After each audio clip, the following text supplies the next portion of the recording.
Hello, this is a message for someone who's in a relationship. And if this message is for you, you love your person, but you find yourself not liking your person. Okay? And obviously this is secret. Even though I guess your friends or family may know because you bitch about it. But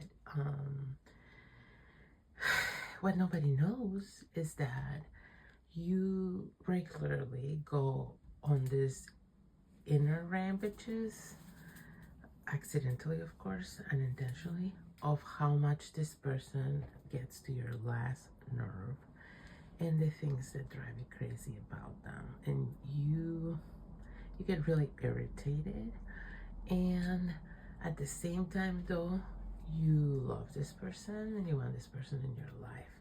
So if this message is for you, you keep wondering like if there's something wrong, mostly with them. So here's the deal, if this message is for you, because again, this is a very specific message, so it's not gonna be for everyone. But here's the thing, you don't like this person. If this message is for you, you don't like your significant other, but you like the role they play. As a matter of fact, you need them to play that role. You want them to play that role. You think they do a really good job, maybe even at that role. So significant other or whatever you need them to be in terms of your extended family and friends and the role they play in your life, that's something you appreciate and you think they do a really good job, but you can't stand this person. Now you tell yourself you love them, but do you? Because loving is actually loving somebody. It's not being attached to them. It means accepting them for who they are and appreciating everything about them. And the things that drive you crazy, you wouldn't change them because you love them and you want them to be themselves. So it's hard because you could love somebody and there are things that drive you crazy about them. This is true. But there's a difference between something driving you crazy and just you actually not liking what this person is or does, okay? How they think, who they are. And that's a little bit of what I'm getting. Like maybe you just don't like this person. But you have convinced yourself that you do.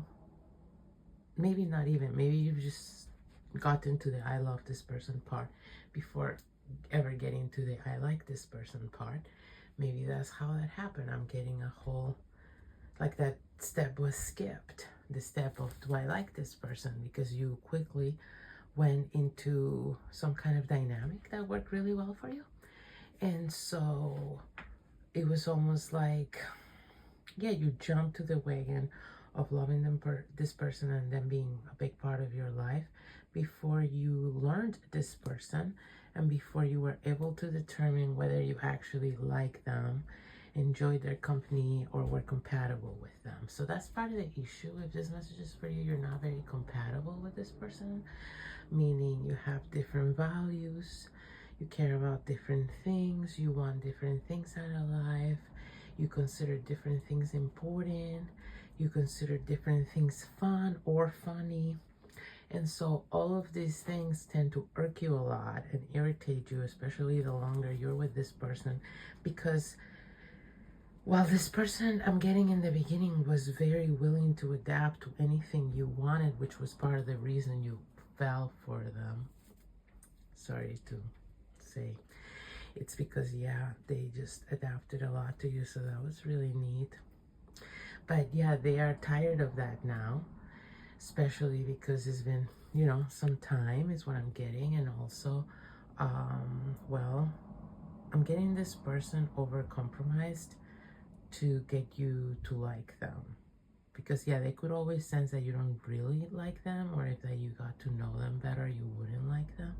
So this person adapted a lot to you and what they thought you would want. But that has gotten obviously old quickly, as it does with any person who tries to do that for anybody, no matter how much they love them or how well they mean. So this person is now getting to a point where they're restless. So that's another way you will know it's not just for you, your significant other that you don't know if you love or can't stand, is actually really restless lately. And it seems like they're feisty or maybe easily irritated as well now. And it's because they've done so much adapting and they've tried to be whoever they thought you wanted, to the point that they've put themselves on the back burner, and who they actually are has been neglected for a while. So you might have noticed that lately they're more rebellious or annoying, or they're getting to your last nerve more, and it's because they're having to, it's not even a decision, they're having to, for their own sake, for their own mental health, happiness, and well-being, they're having to be themselves more, and they're having to do what suits them. And that's not something that you're used to, because you've co-created a relationship with them from the basis of them adapting to you 99% of the time and doing what they think you wanted. So that was a mistake on both of your parts, and you might have not even realized, actually. So it's a mistake on their part, really, for the most part, because you probably didn't even realize they were doing so much adapting. They were probably just trying to play cool, like, of course, this is who I am, so you can please love me. It's that kind of vibe I'm getting. So maybe someone who was in a vulnerable place when you met them, and when this relationship began, they really needed to feel loved. So they played a dangerous game of over adaptation, in which now they're realizing, like, you know, like, who even am I? Like, they're losing themselves in this relationship. And so this is just gonna get worse. They're gonna feel bad. They're gonna feel this feeling, this loss of identity more and more, the more they remain in this dynamic with you. So they're probably gonna act out more and more to sort of regain that sense of self. And because that is such a foreign concept to you, because the real them was never truly revealed to you, you will feel the shock. You will feel the shock, and you're gonna, maybe not like them. So what you need to realize is you want this person for the role. And that's not entirely fair, because being a significant other is not a job. So having someone fit the job description and do a good job is not enough for happiness as a couple. Okay, so that's kind of the lesson for both of you.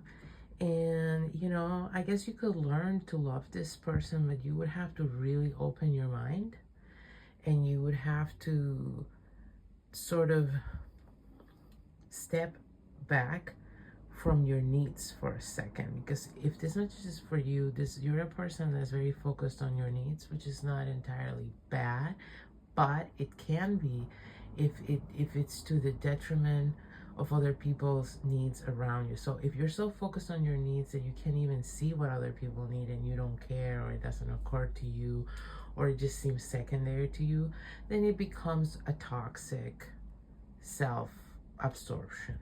If you're focused on your needs to just take care of yourself and not be a burden to anyone else, and be able to give to others because you take such good care of yourself that your cup overflows, it's a healthy self-absorption, and it's very different.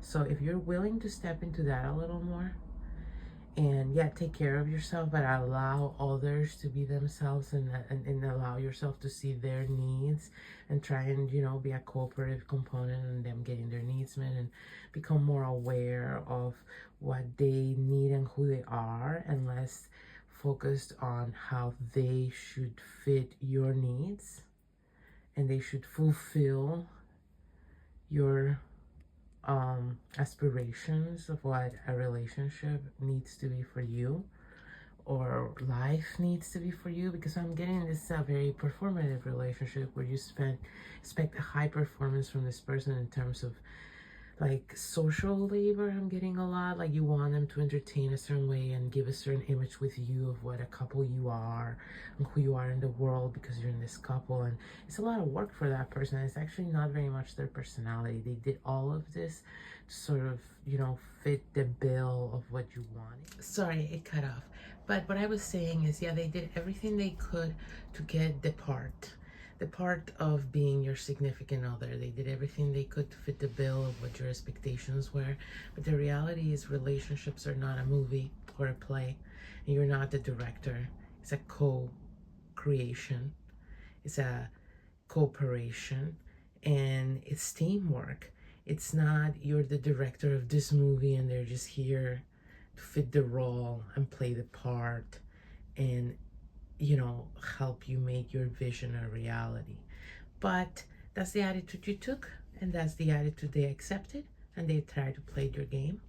And, you know, inevitably, we're all human beings. They're not a robot, so it's not working out. And, you know, they're busting at the seams of this very limited role you gave them and the limited part they're supposed to play that doesn't actually fit their personality or their needs. But this is unknown to you because you don't really know your person, if this message is for you. And so yeah, the more you see the real them pick out, the more annoyed you get with them, and the less you like them. And it's because you never got to know them and you don't maybe actually like who they actually are. So this is kind of complicated, but what you need to understand is that this person meant well, and you were being short-sighted and a little bit self-centered. So now you need to understand that, yeah, while you need and you want and you desire for someone to play this role in your life, you're going to have to attract somebody that actually naturally wants this role and plays this role, and this is who they are. And if you do that, then things will work out for you. You'll find the right partner. But if you keep looking for people in this casting mode, like I'm the director and I'm casting you for my movie to play this very specific role and for you to fulfill my fantasy, then you will keep encountering similar relationships that follow a similar pattern in which people just can't be themselves, and you don't end up liking who they are after being with them for a while because you never got to know them in the first place.